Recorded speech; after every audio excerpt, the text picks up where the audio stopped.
2024 è andato in archivio e una delle tematiche più dibattute dell'ultimo anno solare, che continuerà a esserlo sicuramente anche nell'anno che verrà, è la sicurezza sul tagliamento. L'unicità della bellezza naturale del Friuli Venezia Giulia ha al suo contempo una potenziale pericolosità per le comunità rivierasche, vista la casistica di Grande Piena che sulla carta potrebbe avere una cadenza secolare. Chiaro che però con il nuovo quadro climatico, che è sempre meno regolare e soggetto a eventi meteorologici complessi, repentini e di grande portata, il rischio sembra essere sempre più vicino, motivo per cui la Regione vuole andare dritta per la sua strada e procedere con la nuova grande opera sul fiume.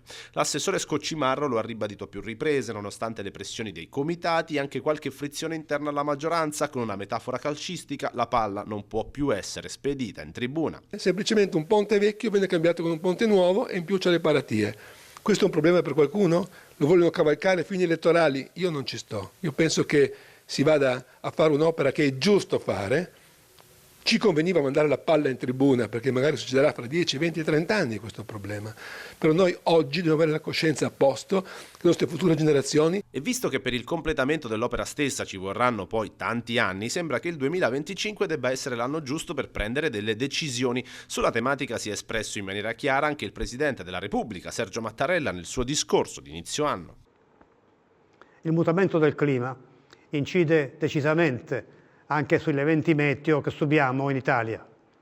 Ne abbiamo ripetute testimonianze.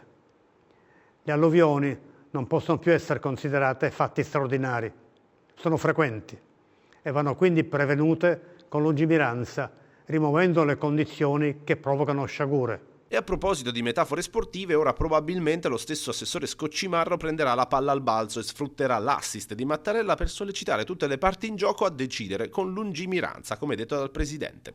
Perché ogni elemento in ballo in questa discussa vicenda è a suo modo importante, certo, ma solo la sicurezza dei cittadini resta prioritaria. E sarà importante, nel momento in cui questo evento di grandi dimensioni andrà a verificarsi, di essere pronti e di non dover rimpiangere proprio la mancanza di polso nel processo decisionale.